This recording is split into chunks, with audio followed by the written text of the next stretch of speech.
We know rugby has a massive historic issue with transparency in regard to the way a lot of the back office is run, what happens behind closed doors, and why situations suddenly flare up so intensely.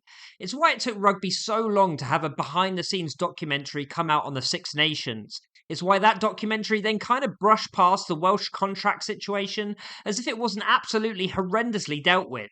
And it's why issues like the most recent hybrid contracts piece flirts with scandal and speculation without much concrete substance. The hybrid contract situation will be the subject of this video, as we are beginning to see history repeat itself in the lack of transparency on speed, quality, and validity on how these look. For those who don't know what hybrid contracts are, in December 2023, the RFU underlined the urgent necessity to bolster its support system, which was referred to as wraparound care for England's international players. This came in the gloom left by Owen Farrell announcing that he would be stepping away from international duties. The Guardian reported that Conor O'Shea, the Director of Performance, outlined details of the enhanced hybrid contracts that were set to be offered to up to 25 players as part of the RFU's effort to relaunch professional rugby in England last season. He revealed that the union had examined ways to be best in class at supporting its players. As mentioned, this was in response to Big Faz, who, after ruling himself out of contention for the Six Nations, citing his mental well-being and that of his family, left uncertainty regarding his future appearances for his country, which we now know are in indefinite hiatus.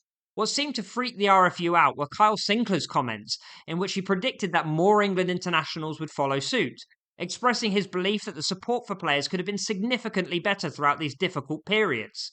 Sinclair said, "I just think support for the players in general, if I am being blunt and brutally honest, could have been a lot better.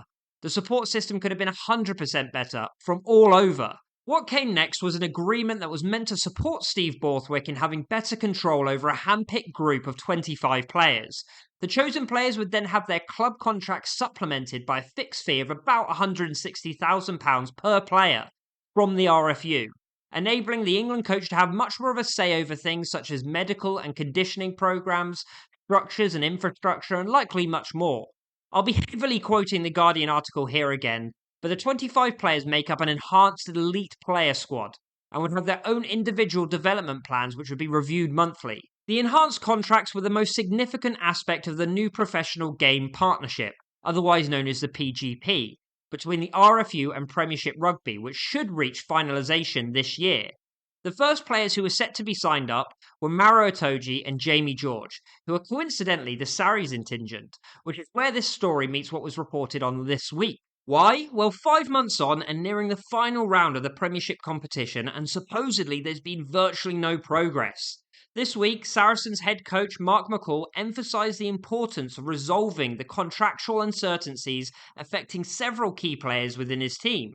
So yes, discussions between the RFU and Premiership clubs are still ongoing regarding this new PGP, or Professional Game Partnership.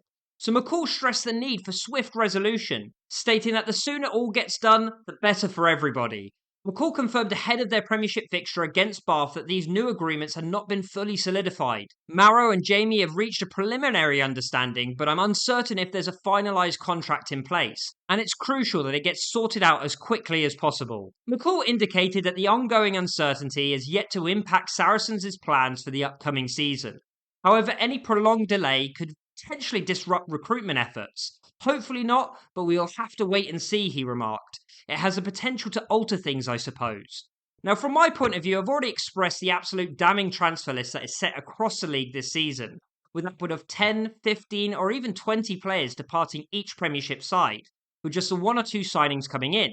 If you were to start throwing England internationals into that list, then you're seeing a colossal amount of talent leaving the league. A spokesperson for the RFU stated that the new professional game partnership, which includes enhanced EPS or elite player squad deals, will take effect next season, and it's anticipated that enhanced EPS contracts will be announced in the autumn. And what I think worries everyone is that the new season really isn't that far away, as pre-season with new squads could start as soon as 8 to 10 weeks' time, and announcing anything in the autumn would seem particularly unprofessional and out of time. I just couldn't imagine this sort of lax approach to meeting deadlines in any other big commercial institution. It also wouldn't be the first time this season in which English clubs are urging the RFU to take action, and the precedent that is taking place will keep fans turning on the infrastructure that runs the sport. I hope that there'll be a quick resolution to these issues, as I'm always incredibly uncomfortable with the prospect of jobs being lost, hindered, or livelihoods being slashed. And what's become a really interesting development is that we're seeing more and more rugby players speak out against this sort of behaviour. Johnny May told the Good, the Bad, the Ugly Rugby podcast that I think it is quite a mess. There are new contracts that need sorting. There are players who have been out of contract. Is there a hybrid contract? Is there not? If there is a hybrid contract, then how many players are on the hybrid contract? There's talk of the RFU doing their S&C and medical as part of these terms of the hybrid contract, but how do you enforce that? Clubs play them, so I just don't see how that works. How much are they going to be paid? When is it going to start? It's pretty grey, and it seems like there's a lot of work to do. And Johnny May's exactly the type of player I would have expected to be offered one of these hybrid contracts only a couple of years ago. Ellis Genge has always been a bit of a voice piece when it comes to unionisation within rugby and how there could be more support structures, said that there are players who maybe would have liked to have made a decision this season as to whether they stayed in England or not, and knowing if they were on a contract or not, which would have been useful to help shape that decision. And this is when Johnny May really finished the statement by saying, I can't see how a hybrid deal works because I don't see how it's possible for the RFU to say that they're doing a medical and S&C at your clubs when they're on a hybrid contract. For instance, let's say that Genge is touring New Zealand in the summer, he bangs his shoulder and he's got a final against Northampton at Twickenham. The RFU come in and say, we don't want Genge playing in that final. Well, the club are just going to have to play him in that final. I don't see how you work through these issues. And I think where things begin to reach a level of embarrassment for the RFU is how they're trying to compare themselves to the centralised contracts of Ireland.